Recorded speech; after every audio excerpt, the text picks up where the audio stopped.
Okay team, I said I'd do a video, so here we go. The much longed for video about how to avoid DOMS.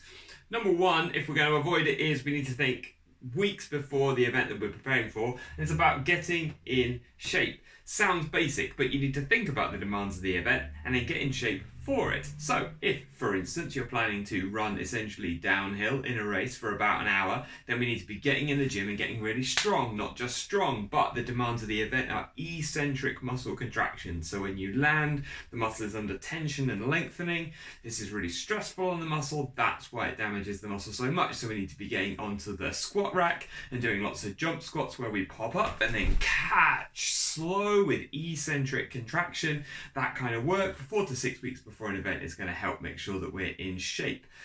So think about the demands of the event, mirror those, make sure we're strong enough to cope with that demand, then we won't get the muscle breakdown, tissue breakdown that causes this delayed onset muscle soreness. Second, make sure you warm up really, really well. This is also not just getting aerobically warmed up, but making sure all the muscles are firing. Strength is either the development of muscle fiber or the activation of muscle fiber. So if we activate beforehand, we'll make sure that most of the greater majority of the muscle is switched on, and then that will mean that we're stronger and we're doing less damage to the muscle because we've recruited more fibers. Secondly, during the event here, so we've got before the event, just before the event, then here we've got during the event, wherein compression is going to contain the muscle. It's going to mean it doesn't oscillate so much under tension. This is going to reduce the stress on the muscle. So compression, very, very, very useful and in terms of energy saving, but also reducing the stress and therefore the breakdown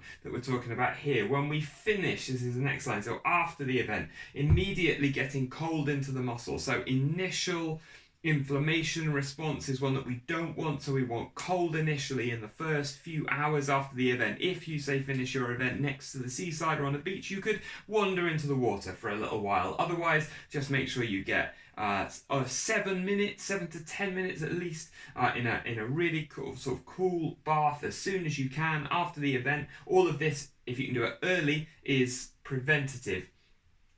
So we want to go so preemptive. So we want to get in front of the inflammation. After we've done cold, we want to do hot for the next probably 3 days as kind of markers of damage sort of start to peak over the 36 to 48 hours after an event. Then we want to have protein immediately after the event, 20 grams of high quality protein. We want to be repeating that every couple of hours, ideally for that couple of days. If you can do that, you will make sure that the muscle damage repairs itself as quickly as possible and we peak protein synthesis.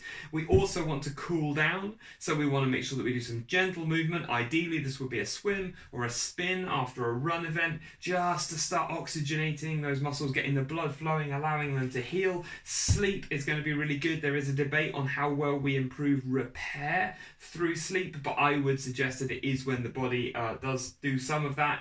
Certainly makes sense. So sleep is going to be key. And lastly, antioxidants. So we want to make sure that we are giving the body all that it needs to stay in an anti-inflammatory or state after the event. That's going to mean that we don't get so much inflammation in partnership with this work here, which means we reduce this, and that doesn't eliminate DOMS. This bit potentially does, but it doesn't eliminate DOMS, but it will help you to reduce the effect of them. There's the video. Thanks very much.